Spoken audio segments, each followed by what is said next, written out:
Well, hello and welcome to Work Cookie, our weekly gathering of IOs, HRs, recruiters, and an actor as we try to figure out the world of work and make things just a little bit better. Jeremy, today we're going to continue our open discussion that we've been doing all month long. But just before we started, LindaAnn asked a question and we kind of went, ooh, good topic. So why don't we go to LindaAnn, and LindaAnn, you can pose that question to the rest of the group. Sure. I wanted to tap into the expertise of the collective here. And I'm working in a situation where it's a project-oriented situation. So they run on billable hours and, but they focus on quality as well.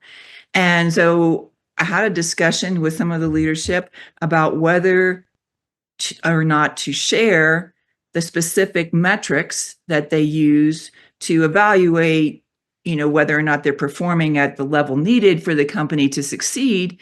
And there's a little bit of a discord or disagreement with whether or not you share those metrics directly with each employee about how it affects them and what the leaders are looking at to determine if they're being effective, or if you just do that at a management level and go ahead and just focus on the work that they're doing and the quality and things like that. So I'd like to hear some people's thoughts about that perspective.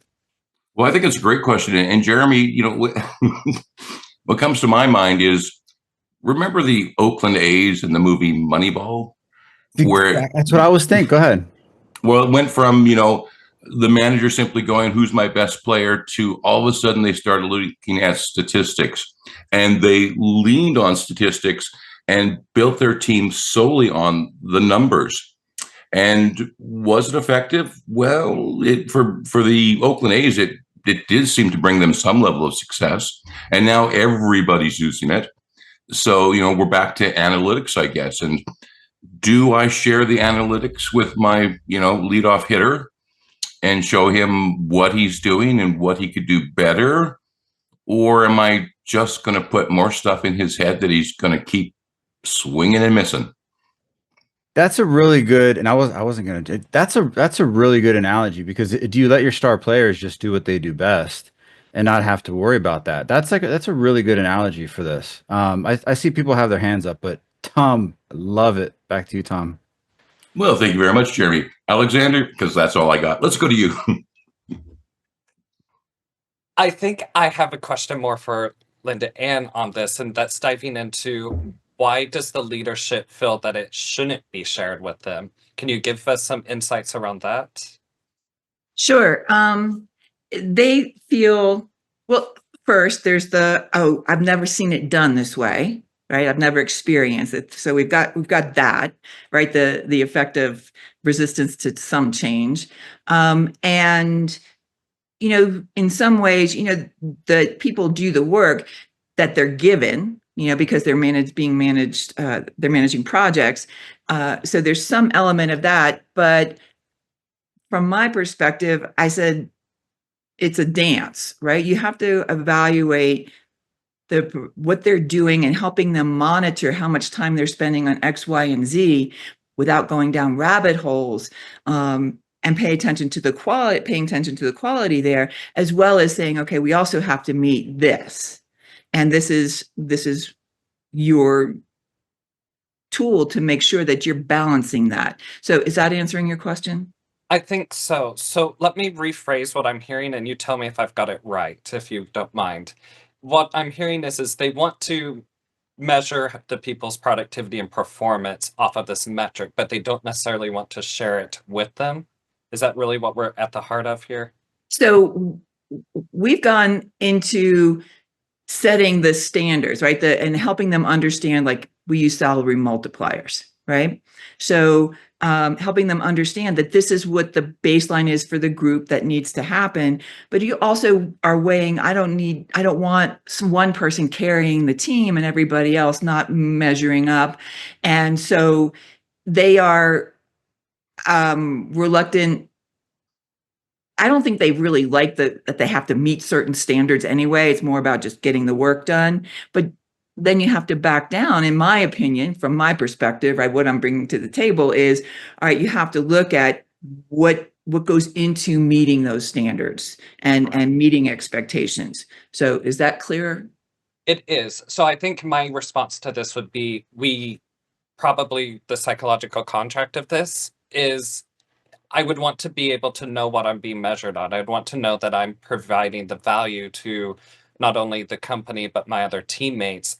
On the flip side, I want to know that my teammates are being held to the same standards that I am, and I'm not having to carry a whole bunch of people because they don't know that they're doing enough work or meeting the standards or hitting the mark. So I think my advocacy part would be that it should be kind of radical transparency so that everyone has a bit of a level playing field. Okay. Next up.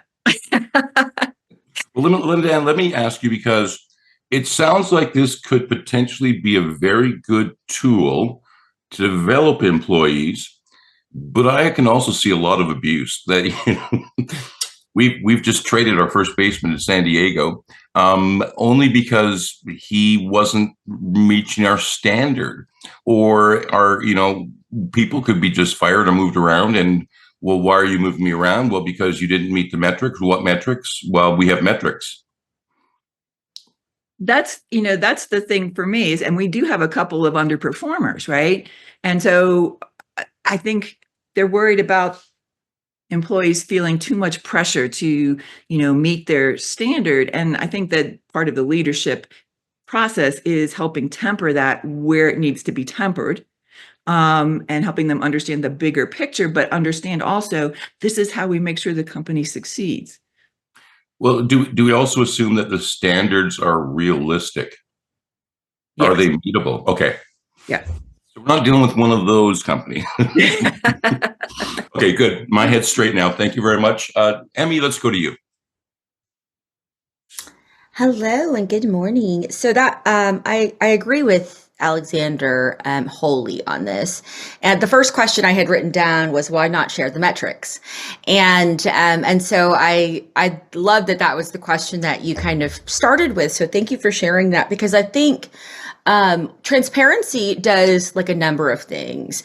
Even if you're openly sharing this with people, and I don't know if it's a mix of contractors or all contractors and full-time employees or what the kind of project team looks like, but the more you share there, I mean, people are going to consume what they want to consume. So if they care about metrics and they are going to use that as the pressure point to perform better, then they're going to make that onus once they've been communicated with, right? But if they don't care, they may not even open the email kind of thing, right? So I think it gives them the opportunity to decide how much of the communication that they're being wildly transparent about they want to consume. And that allows, then that puts the onus back a little bit on the employee. And then working with the manager, right? If there's a specific targeted employees that maybe are underperforming, that's really like, your PIP situation where it's like, does pressure make diamond or does pressure make exit, right?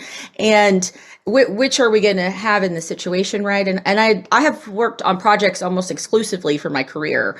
And oftentimes we have a combination of contractors because they're kind of like that project-based role, and some full-time employees. And what I have found, just even experience works best for me, is to treat everybody like an employee when it comes to things like this. Like, how are you performing? How are you contributing to the team? Are you delivering the value you're expecting to? I don't really make a difference or a distinction between employee or contractor, and everybody kind of gets a sentiment of feeling more like a team when I've done that versus something else. Now, it may not be company culture to do that, and I've actually even gotten a little bit of combativeness from leaders I've had about, hey, this is just a contractor, but it's like, hey, this is a human being and they're a team member and they're contributing to the success of this project, whether they're a full-time employee or not. And so I'm going to treat them as such, and I'm going to let them know the expectations, and I'll give them as much information as I have until like the line, and they can decide to consume from that what they want and work with their manager, whoever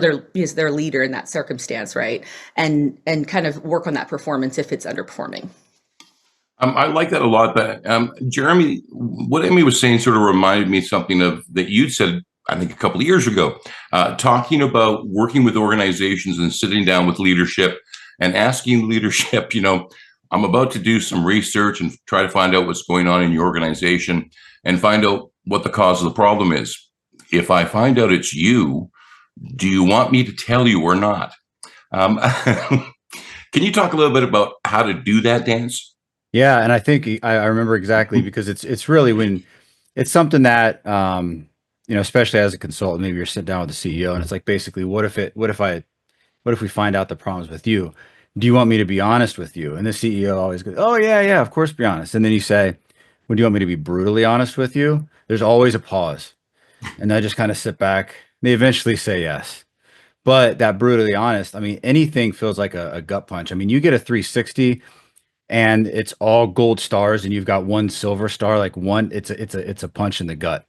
Uh, but then that's why you've got to have someone competent to help along and go with the process. So what along those lines, I say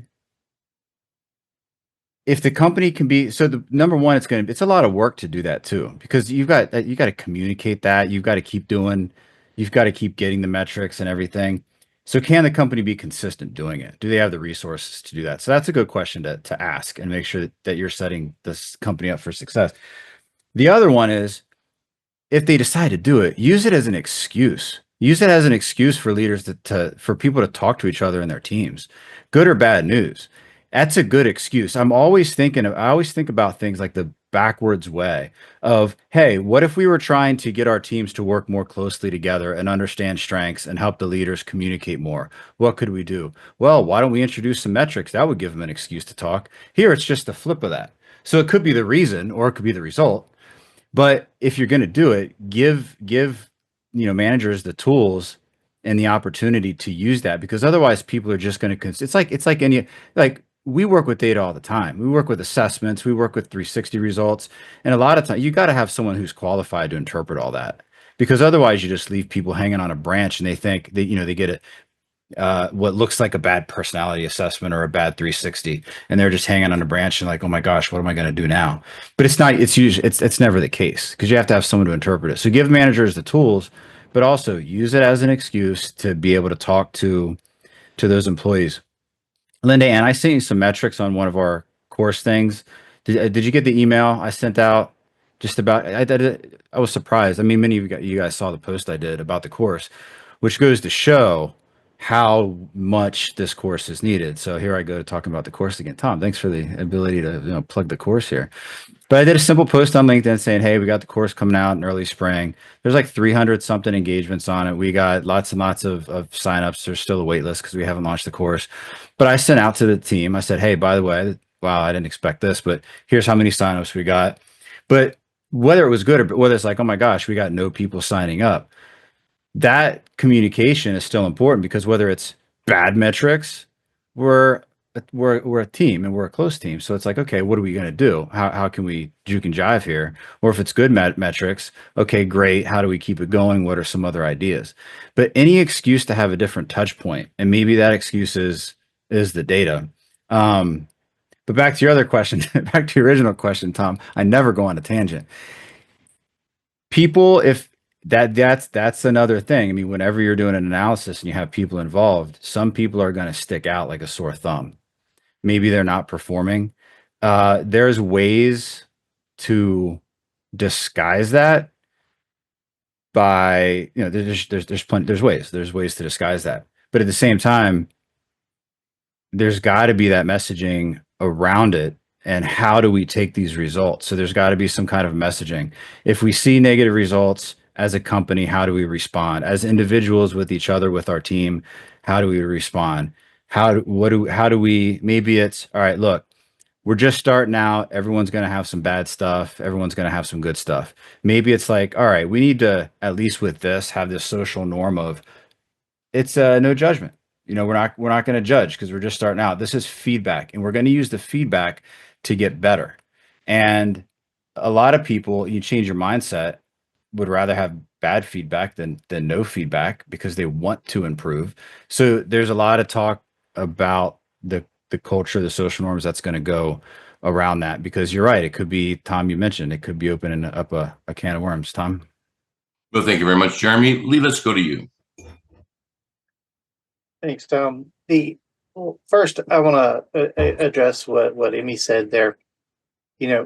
If you have contractors in who are working as a regular part of your project, I wholeheartedly endorse treating them as regular part of the team.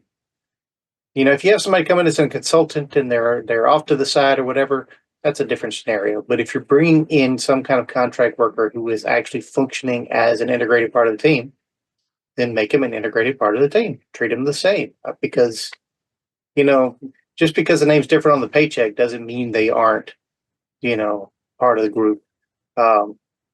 So to the question at hand, I am a firm believer in managing expectations up and down.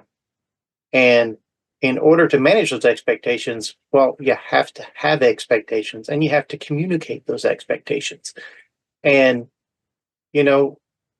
I need to communicate those to people above and below me, and they need to communicate those to me as well. So, yes, the people who work for me have expectations, and I need to know what those are. And people don't always get that. And so, and when we're talking about metrics, one thing that sometimes is missing in the whole metrics thing is the numbers are only part of the story. Sure, we can pull numbers. I mean, the math is math, but what does that mean? That's the part that is often missing. We have to have the interpretation. We have to have the analysis. We have to be able to tell the story to what that's taking. Like, part of my team runs the service desk. So they operate doing service desk tickets. So if I got one guy who worked, 1,000 tickets, and I got one guy who worked, 300, does that mean one guy kicked it out of the park and the other guy didn't? Not necessarily. Because what were those tickets consisting of? Those 1,000 tickets might have been just to push a button and it was done, while the other guy had to spend hours in research and doing some seriously complicated things. There has to be context. And so before you just go and dump a bunch of metrics in somebody's lap, you gotta have the context so that you don't go in, like they said, an elephant will spend its entire life thinking it's a failure if it's only measured by its ability to climb trees. So you have to have the context. And like one of my team leads was about to just lambaste one of his team members because he wasn't meeting expectations that he didn't know about. And I was like, whoa, hey, okay, so he's not making the grade. Does he know what the grade is? Well, then you can't get onto him about that. You have to have the first conversation. You have to have and not just him. You need to hold the whole team. The whole team needs to know what is our baseline. And then and if there are exceptions to that, we need to know what that is. So what is our baseline? What are our expectations? And then give some time for that to go. Don't just go, okay, today I'm going to tell you your baseline is X. Oh, by the way, Alexander, you're not making your baseline. Well, Alexander didn't know. Amy, you're a rock star. Well, great. But that doesn't help because nobody knew anything, and there's no context there. So I need to actually give some time to work that in. And if they've been working for 6 months, that's shame on you, not on the person who is not making that thing. Because, and I'm not picking on Alexander. He just happens to be on my screen here. But, Alexander's working on thinking he's doing great things because he's doing his due diligence and he's doing all this. He has no idea. He's not making some nebulous thing that has never been communicated to him. And so you've got to be able to have that communication. And absolutely, there are some instances where you can put some kind of leaderboard up or something, make a competition out of it. Great. Okay, cool. But by and large, don't do that. Don't put all your metrics up on the board and go, hey, look how great, this guy's doing, and this guy is just really sucking wind. Not great for motivation. Not great for motivation. Now, if you announce ahead of time, we're going to do this thing, we're going to start at 0, we're going to see how everybody does, and here's some kind of a compensation of some sort. Here's an extra PTO day, whatever it is, cool. But don't just walk in one day and peg thing to the pegboard and go, look, here's how everybody's doing. Yeah, you just totally killed your motivation, and good luck with next quarter's numbers. But so add this to your coaching. Add this to and don't wait for your annual. Add this to your coaching. Do this regularly. Sit down with your people individually, away from others, and say, here's what's going on. If there's a challenge, let's work on a plan to do better. Not, hey, dude, straighten this up or I'm going to fire you. No. How do we do better? Is there something going on? Is there something that you're lacking? Is there a tool that you need? Is there training that you need? Let's wait. I want to keep you as part of the team. This is not just my way of getting rid of you. So add that to your thing and train your leaders to coach their people so that they can actually have these reviews and actually improve their people, improve their teams, improve their performance, improve the organization, yada, yada, yada, yada, yada. Okay, stepping off my soapbox now. Back to you, Tom. Well, just don't get off quite yet, Lee, because as you're talking, I'm going and you're giving me these scenarios and you're giving me a great idea that organizations should go down this line. But then I'm thinking, you give me the negative version and I'm going, yeah, and that's what's happening in the real world. So we often talk about training, and that especially mid-management, sometimes all the way up to the C-suite, they don't really get the training they need to work to make their employees a really productive part of their organization. So great advice that you were giving, but realistically, where are we, especially in times where we're all a little unsure about the economy? So that must be putting a lot of pressure on leadership, which is funneling down to those mid-level managers who are really, in most cases, the team leaders. So how do they stay in the right place now? Well, there's a couple of different questions there. I mean, one, we are all the master of our own destiny. So you are the one in control of your career. So that said, take charge of that. Get some coaching. Take some courses. There are resources out there. YouTube, LinkedIn Learning, Udemy. There's courses out there. Some are low cost or even free. Invest in yourself. A lot of organizations provide continuing education money. If you don't use it, you're just leaving it on the table. It's just going to go away. Invest in yourself. Get that stuff. And we've talked about it before. The self-help section of the bookstore, it's a big section. Or just visit Emmy. She's got a huge bookshelf full of that stuff. So do a little reading and use what works for you. Don't just think, well, if I don't do what Dale Carnegie says, I'm a failure. No, use what works for you. So, and as we've talked about, turnover is expensive, as are low productivity, as is low morale, as is all these other things. So as an organization, put a little bit of investment in your people. Maybe you don't have the budget for a full L&D program. A lot of places don't. That doesn't mean that you can't slide a little bit of money in your budget to bring in a trainer periodically. Maybe you can only do it once every 6 months. Maybe you can do it only once a year. It's worth finding some money in your budget to do that. So maybe you can, and even if it's a train the trainer, I know we're not huge fans of that, but if that's all you got, at least spend the money to do a legitimate train the trainer so that you can bring someone into your organization to actually do some training. And for God's sake, when you promote someone who does the thing to supervise people who do the thing, give them some training, send them to a workshop, do something. Don't just assume that they have this natural born talent to be a leader. Most people do not. They can learn it, but they don't just possess it. They didn't just wake up in the morning and go, oh man, I had this great dream. I am all of a sudden a great leader. It's unfortunately not that easy. I mean, if it was, they wouldn't need us as much. So I guess it's a good thing. But make that investment. And it is an investment. It's not just a cost. It is an investment, and it is worth it because turnover is expensive. And losing out to your competitors is expensive. And, that whole ounce of prevention, pound of cure thing. That's what we're talking about here. And you will do much better when your people are happy and performing. And they're not leaving.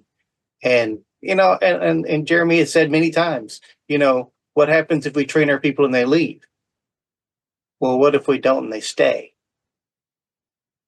So for whatever time you keep them after you train them, okay, bully for you. But if you don't and they're crap, that's just as big a danger and can be just, if not more costly, especially if they don't do anything that actually warrants dismissal. You just have low productivity. And let me just add, if you're looking for advice, there's a whole bunch of experts that get together every Thursday here on this Work Cookie podcast. So reach out to these people. They'll make your business better. Thank you very much for that, Lee. Alexander, let's go back to you. So this is where getting personal as a leader comes and hits the road, really. This comes to where you need to know your people at an individual level, because when you try to take it as a whole, it becomes really overwhelming, and our brains don't necessarily love that large complexity. It's like trying to understand what is $1 billion. It's very hard for us to even rationalize that. And I wanted to circle back on culture because I figured Lee and Emmy would cover that pretty well, plus Jeremy, and you guys did. But I think this is where we have to remember from a personal level, because we're talking about open communication quite heavily, is that not everyone has grown up learning how to have that communication in a healthy style. And so this really comes into the heart of that we're psychologists, right? We have to be able to understand that, identify this, and how can we help adjust this within the organization. And that becomes a bit more of that individual level as leaders. I think when you help teach your executives, as Lee has just wisely addressed, you can start to help them understand how to identify that. How can you help these teams work that way? When we're working with remote teams, especially someone like me, I work with a lot from different countries. You have a lot of different cultures. What might be acceptable in one culture isn't in another. You have to learn to adjust this, how to work with each culture and get through to people. And so when you start to be able to do that, and you start to be able to understand how to have those healthy communications, you can start to adjust the overarching culture of the company to now be able to address these things. Hey, you're not hitting the mark, but here's why. Or maybe I'm not feeling like you're performing as well as you could. Is there something going on in your life? Can I help you? All of the things that good leaders can and should be doing. But Lee hit it on the nose. A lot of times we don't teach our middle managers or executives how to do this. So you do have to train people. This is not a natural thing. We can look at most state statistics. If we look at my state, for instance, we're second in domestic violence, number 2 for the nation in mental health, and number 1 for severe mental health. Do you think most people here know how to have healthy communications with their peers? Probably not from a statistical level. And so once you can start to adjust that and start to have those conversations, teach those people, then you can adjust the whole overarching company's culture to meet these expectations, I think. But you do have to look at the culture of the company quite heavy. Let me ask you this, Alexander, because when we're talking about culture, I'm always fascinated by that notion of making employees feel like they're part of something bigger than themselves. Yeah. And to me, that's the employee I want to be. I want to feel like I'm part of something bigger. But do you think we're losing that right now, sort of across the nation, with facing an economy where we don't know what's going to happen day to day? And there's a lot of people fear mongering that, it's the end of the economic world. So don't situations like that really put a strain on culture? And how can we push back? I would say it puts a strain on a lot of the cultures here in the US for sure, because our cultures aren't equipped to handle those conversations about the downturns and the downtimes. And I think, well, yes, you've hit it on the head. Being a part of something big is helpful, but it also is very personal. What is it that I want? Maybe I want to get to a certain role or something, and I need to get certain skills. We've talked about that a bit in the past podcasts. And when you start to address those things, you can start to make it where, okay, maybe the economy is going to implode like everyone says, but if I want to get to a certain spot, working on this and providing the good output means I get to have the skills that I'm looking for to get another role that maybe I can't find at this company, or helps me be more marketable when the economy collapses. So you can use it a bit as a shelter and bubble in place too. You just have to be wise in how you use it. And maybe you'll get a chance to see the rest of the world. There you go. Thank you very much for that. Emmy, let's go back to you. Thanks for that. I think what you're talking about there, Tom, is what I would call like the vision, right? The vision that people rally around, that, you know, that whether it's a product or a service, a mission that's happening at the organization, whatever it is that they're delivering, rallying around that outcome or what their project is going to be producing, in this case, potentially, can really be helped by that vision. And that is really the leader part of it. I did want to touch on a couple of things. I liked that Alexander mentioned that like individualized consideration. And it's one of the elements of full range leadership development theory, which also talks about that leaders can be developed. And not only that, continuously so, right? And so individualized consideration really is understanding and meeting the individuals on the project or the team, or really under the wing, if you will, of the leader. But it also does require what Lee was talking about, which is just like an understanding of what metrics mean. And I don't know if the organization potentially has like a data analytics department or BI department that has maybe some data analysts that they can, from the inside, tap into to help be able to articulate what the metrics mean to a contractor or to a project team, or if they want to end up releasing this and they don't have like the right idea of the right next steps, right? They can maybe work with those analytics people that if they have something in there to help kind of relay what the metrics mean, provide definitions, expectations around metrics. And so that it's not just like, okay, here's some metrics and there's not like an understanding from whoever's receiving them, what they mean, what they correlate to in terms of a behavior or an outcome in their day-to-day, just making sure that the communication is clear. Those resources within an organization tend to elevate helping that and being able to communicate it in a way that people will understand and digestible. The other thing, kind of just related back to the vision piece, Kouzes and Postner's practice in the leadership challenge of inspiring a shared vision really helps enlisting people, right? It talks about enlisting others in this vision. And in a project setting is actually, even in my experience, has been really amazing to provide a vision, because a project has an endpoint, right? This has a deliverable and a closeout, and then you'll move on to something else at the end of the day. On every project, even if you do some steady state afterward, the project portion is over. And so to me, it's even more important in the project phase to inspire a shared vision, because people know there's an end to it and they can have that celebratory, like, oh, we did it at the end of it. And if you're striving and driving towards the end of a race versus this like perpetual thing without ever giving us this like endpoint that we want to drive to, it's a completely different outcome for the team members on a project. And so I do try to highlight the endpoints, where we're getting, how far we're going along, and that can maybe be incorporated into some metric if they don't want to share the individual metrics, but offering something that's digestible. I really like that. Alexander, I'll come back to you in a moment, but Jeremy, I wanted to come back to you and ask you a question, because this gets to the notion of leadership again, as Emmy, has been bringing us down this path. And I'm starting to wonder with, it's a crazy economic situation out there right now. And I imagine there's a lot of leaders who are kind of don't know which way to turn, or what's the right thing, what's the wrong thing. It could be changing day from day. What is the role that an IO psychologist can play in helping leadership navigate, maybe not, don't call your senator, but maybe, how do you work in the organization to keep your team productive in times where you don't know which way the wind's blowing?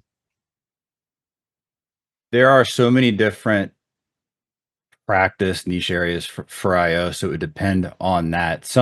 For instance, some people they pride themselves on being like storytellers, right? And that's generally what we do. Some people call it data storytelling, which is great.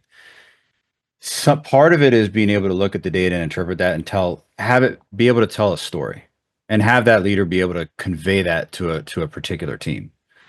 That for leaders who are, you're right. It's interesting. I go back to, I think I said this when we were talking about the books that we were reading last month from like the 50s and how it's like, gee, there's so much change. It is crazy. And we always think we're an anomaly in whatever generation we're living, but it's just it's all the time.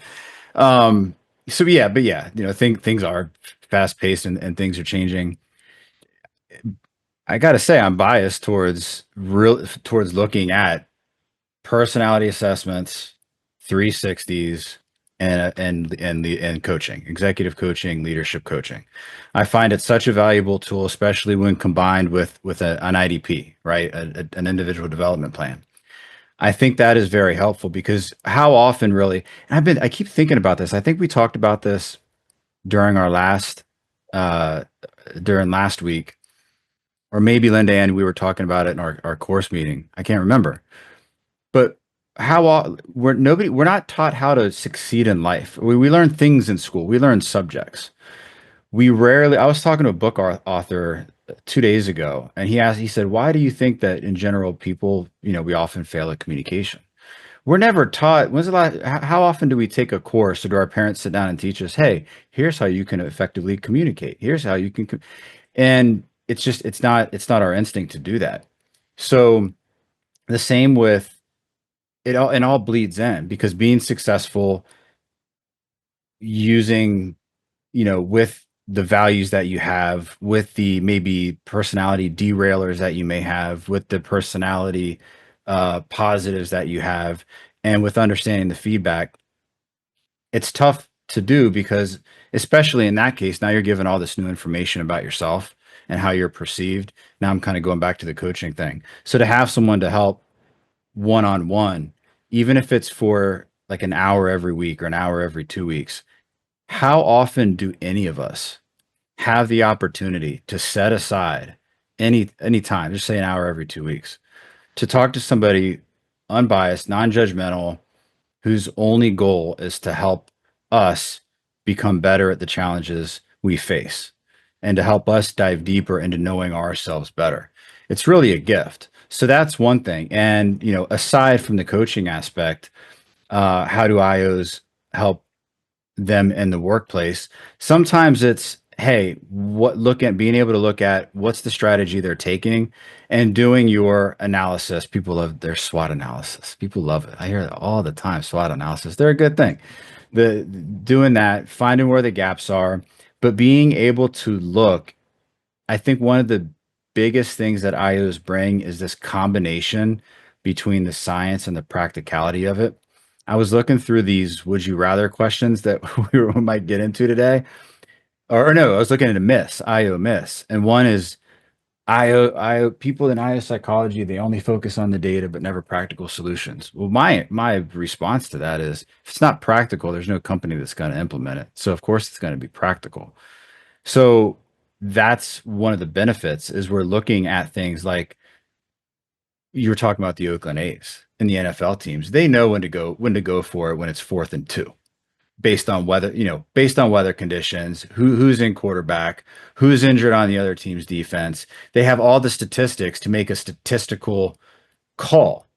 And then it's up to the coach to say, am I going with a statistical call or am I going with my gut right now? But they have all that information. I mean, how many times on the commercial it says all the data and statistics powered by Amazon Web Services? They have all that other statistics, and that's one of the things that IOs can do, depending on what you're actually hiring that IO for. Tom, if I remember your question correctly, which I probably don't, I may or may not have answered it at least a little bit. You did, and it kind of takes me back to the notion that when we look at economic crises of the past, it's those organizations that invest during those times that usually come out of those crises much better off. So invest in yourself and get yourself your very own Iowa psychologist. Thank you very much for that, Jeremy. Alexander, back to you. So, funny enough, Tom, I was going to be addressing your question too. So, it's actually a great question. How can we try to help ourselves feel kind of empowered in these almost helpless situations? How can we help companies in these uncertain times? And during the last week, I think it was Friday, when the audio leak came out about JP Morgan Chase's CEO talking very negatively about work from home and basically a lot of their employees, I was reminded very heavily about LindaAnn's teachings here about the cost of unengaged employees. So last year, according to Gallup, about 77% of employees on average for organizations are unengaged. When you look at the numbers for JP Morgan Chase, if we just look at unengagement, they're probably losing somewhere around $8 billion a year. Their entire revenue is only 14 billion. So we're really high up there. What I've kind of noticed of the last few years is a specific way that nonprofits and kind of dark money has been advocating for things in companies. And I think this is a way that IO psychologists, because we're often asked, how can we help our marketing? Is actually a way to do this is the SEC Rule 14A-8, which allows you, if you have $2,000 held in a company for at least 3 years, you can put forward a shareholder vote. If you have 25,000 in market value, you can actually do it in the first year. And so what we're seeing is a lot of these groups will put things like ending DEI, or they'll try to say that the green energy stuff is bad. I think there's a huge opportunity for a workplace psychologist to come in and say, hey, there's real issues with the company that we can see from this. If we're looking at JP Morgan Chase, you might be losing $8 billion a year because of disengaged employees. And what your CEO is saying is not helping that. So there's a real opportunity there to put this towards a vote. Whether or not it goes to a vote is kind of irrelevant. The process is really that marketing and getting that self-awareness. And it allows people to kind of take that responsibility, take that ownership and control of a situation. Because companies like this, they caused the big financial collapse of 2008. So it allows us to say, hey, there is some issues here and maybe we can fix it. As workplace psychologists, we are in the position to be able to be putting forward those votes. Now I'm starting to wonder why, when I watch the news, there are so many CEOs who are traumatized, but they never interview an Iowa psychologist. I guess that wouldn't sell, but but maybe it's time we actually get some better voices out there. And I think this group is. I'm going to put you all on the news. That's just the bottom line. There you go. Thank you very much for that, Lee. Let's go to you. Well, but we can bring in such positive stuff, and they don't want to put that on the news. It's been that whole thing. If it bleeds, it leads. People want to. Was it the old song "We Love Dirty Laundry"? I mean, that's what people want to hear in the news. They want to hear about. I think it's because it makes them feel better about their own lives. But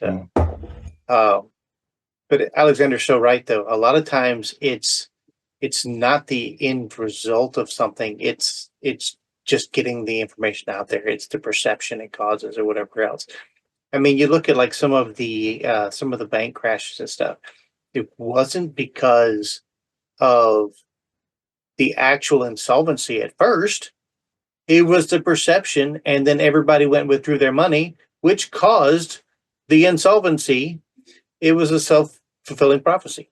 And so that's the sort of thing that happens. Sometimes it's the messaging that goes out there. I mean, a lot of times the people that do these things, they can go out there and they can, it's the rumor game. You go out there and you start the rumor, and it by the time you're done, the rumor is true because you get the right words in the right ears, and then it's kind of the game of telephone as it goes along and it changes. And the next thing you know,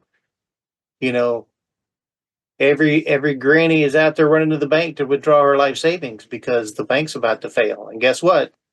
The bank fails because what do they do with that money? They loan that money to you and me So, it's a whole big old thing, but we're not here to discuss the whole banking industry because that would take us another couple of hours. But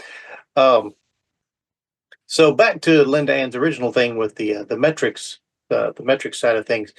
You have to be, you got to be careful with metrics because people have a tendency to just throw numbers, and sometimes you're comparing apples and oranges, and so the numbers don't.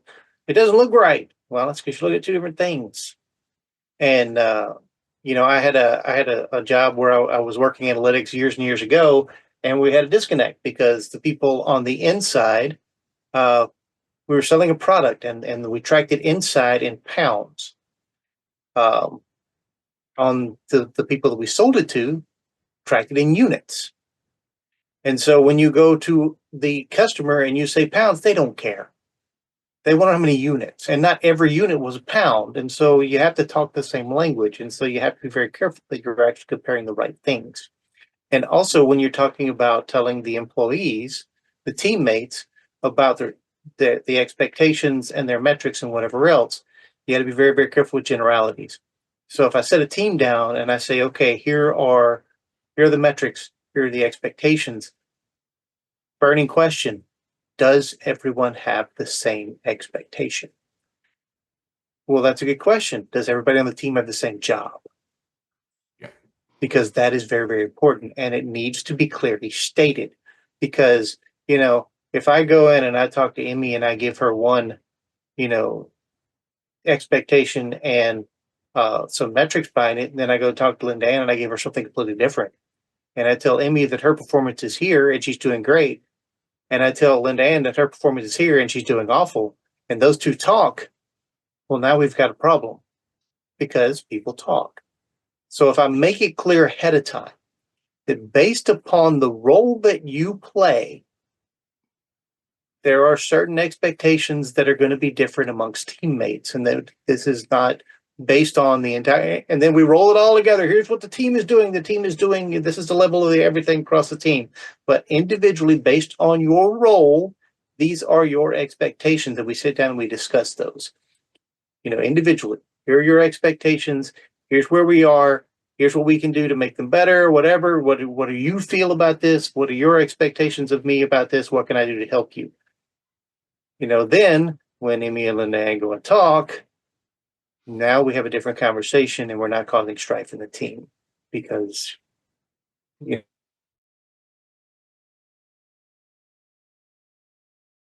and do it the right way. I often said as a speaking coach to my clients, give me a set of numbers and I can prove either side of the argument with those numbers. So I love numbers and the impact they can have on people, but you have to know the truth about numbers and how they can be used both ways. Thank you very much for that, Lee. Dr. Emmy, back to you. Thanks, Tom. I was just thinking about what Lee said there, and it just made me want to talk about this concept of accountability for a moment. And metrics are beautiful for that if they're used properly, right? But I'll share a little bit of an experience I've had as a cautionary tale. If those metrics are things that middle managers or leaders would also be able to be measured against, and they're not doing well in that sense, and they don't want that accountability, then there could be a real big issue with trying to hold low level accountable and not having the middle or upper accountable too. I have even had to have conversations with senior leaders to say, I don't feel comfortable trying to hold team members accountable to things that leaders will not hold themselves accountable to. It makes for a very uncomfortable situation or project. And so that's really the cautionary tale there. But if there are people that are underperforming, whether metrics are published or not, chances are team members are probably already seeing it. And if nobody's holding them accountable in any way, whether it's metrics or otherwise, that can also create issues within a project or a team as well, where people are noticing that someone's not doing the things they're doing or that they've been communicated they're supposed to do, and they're kind of getting away with it, right? Because sometimes people who are those type of workers who are like, hey, I'm here for the money and I don't really care about the vision, they might be the type to be like, okay, you've given me an inch and I'm going to take a mile on my performance here. And it's noticed, right? And those people, if they're those kind of people, tend to not even really care when it's noticed because they're getting away with it. And so the concept of accountability, for one, has to be top down. So are the leaders ready to hold themselves accountable before they start going to the foot soldiers and holding themselves accountable? If the answer is yes, then absolutely, I think, right, that's that transparency. But then just, being aware that people are already probably aware that if these underperformers are underperforming to a level where it's noticeable in metrics and people are concerned, team members probably already know.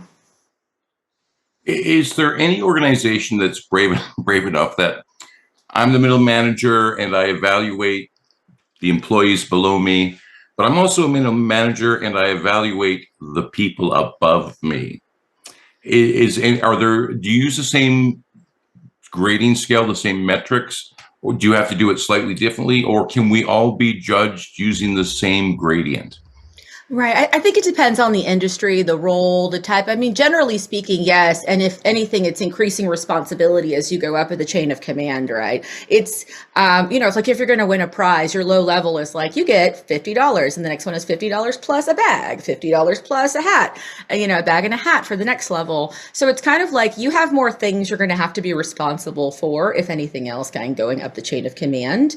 And so that to me, like, absolutely, I think there should be evaluation in all directions. That's really that 360 concept, I think, that Dr. Jeremy has talked about here, really, like not just evaluating down or out, but evaluating in and receiving that evaluation. I think that can be a really good tool for that. And then some organizations just have that naturally cascaded in there in some way for awareness, right? I mean, how do you develop people without them having awareness of the areas in which they need to develop or deficiencies they have or opportunities that are available to them, unless you are providing that sort of up and down look. I'm a huge advocate for it. It is hard. I think Jeremy mentioned that. Like, it can be a gut punch. My first 360 email, I didn't even want to open it. Like, I knew these people. I loved them. They loved me on the team. Like, it was just a great team. But as soon as I got it in, I was like, should I even open this? It's like, do I want this level of awareness, right? And I mean, of course, you have to have it, right? And it is a sting. I mean, even when someone gently puts like, well, she could be nicer or something like that, right? It's like, oh, I'm very nice, right? Like, or whatever. And so, and that's written so like softly, right? But I would still have been offended by that statement probably the first time I ever got like that sort of an eval, right? So I don't know why we do that, but. Do we need to have a special class for leaders and how to take criticism? Because I'm hearing that leaders do not take criticism well. 1000% yes is the answer to that. Well, I've been evaluating my boss for quite a few years now, and I'm still waiting for her to ask for the evaluation.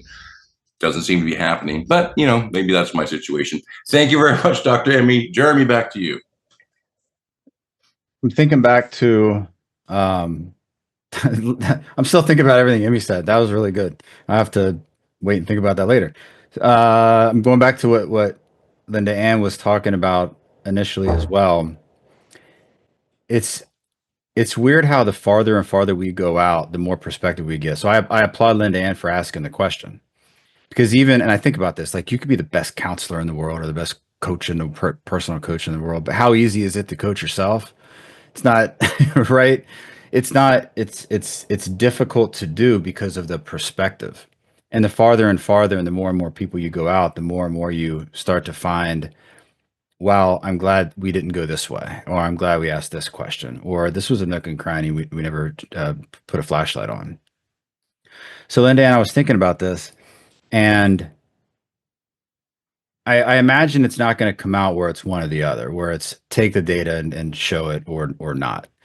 There's probably going to be some strategy where it's, all right, do we disseminate it just amongst the teams? Do we have this more, maybe there's a bigger non-identifiable where you can't identify the specific people or maybe the specific teams or whatever. But Mike, this is just general data for everyone to see in terms of how the company is going. But then you have this granular information that's dispersed amongst the team, so the teams can view it and hold that information and use that effectively without having, all these eyes on it that doesn't necessarily need to be other people's business. So there might be some kind of like, how do we make the strategy? But some other things to think about, and I came up with a formula that doesn't include math, Tom. So my formula is, and this can be for, this, like if you're trying to work with this company on, hey, what do we do with this and this level of transparency? It could be with, you have a kid or, they're trying to decide what sport to play. It could be with anything you're doing. So, and it's all with questions. So one of the good questions really is like, all right, what are you hoping to accomplish? And when you start to frame things just a little differently, because maybe what they're trying to accomplish is just off center to what their strategic plan is going towards. So then you create this big plan towards something and it doesn't exactly hit what you're trying to accomplish.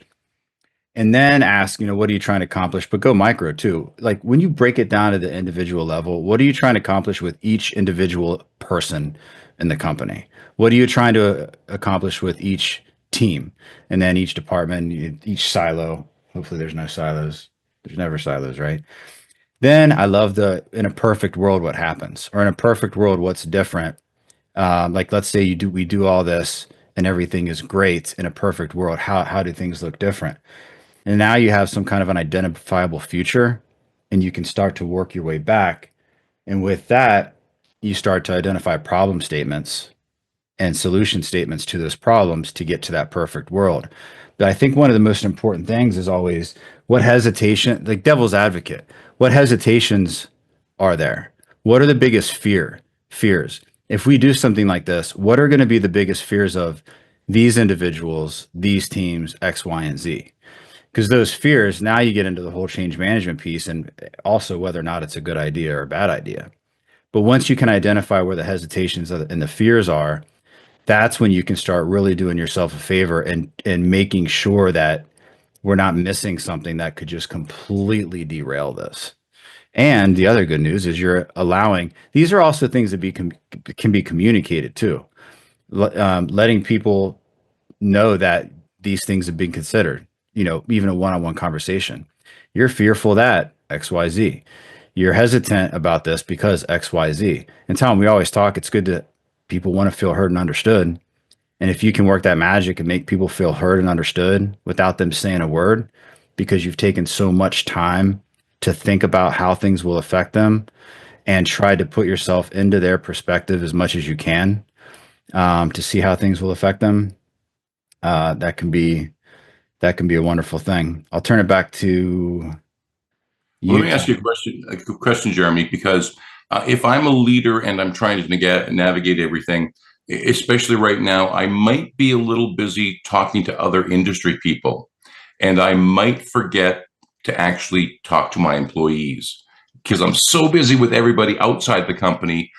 It's going to be really easy for leadership to forget the people who are actually working for them and sharing the information with them. This is what we're doing. We're trying to run things. We're trying to manage things.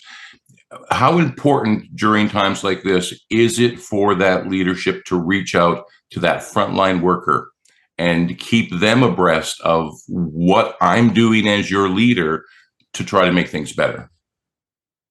That reminds me of one of the would you rather. We hit all these great would you rather questions that we had planned for today without doing it. So I love it. One is, how important is it? Well, how important? So the question to the leader would be, how important is it that they get the message that's your message versus filling in the communication gaps with whatever they want to think and whatever they want to gossip about? So that's one of the things I would say in regards to that. And if you've got creatives, don't let them think because we have great minds. We'll come up with lots of great things that are happening. None of them true, but it's out there. I'm going to leave. So maybe we'll get to this one next time, but I'll leave everyone thinking about this and then we'll do the count out. Would you rather be able to only use one word per day or be able to speak only in song lyrics for the rest of your life? So, well, I'll leave you with those thoughts. Tom, anything to add before we go today? Thank you very much, Jeremy. And everyone who's joined us today, that was my choice.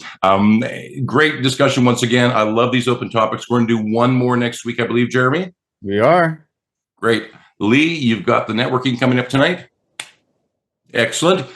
Sounds like we're all set. But don't forget, if you want more information, go to the CBOC website, check things out, get in touch with Jeremy or myself or any one of these panels, and get the help you deserve. There you go. Thank you, Jeremy, very much. If you want to count us out of here, we'll see everyone back. And I just thank everybody for their perspective today. It's been invaluable. It's always good to have that, okay, ooh, I'm missing this piece, or I did that, and thank you for validating that, or whatever. So I appreciate your time and your perspective. It's been very, very helpful.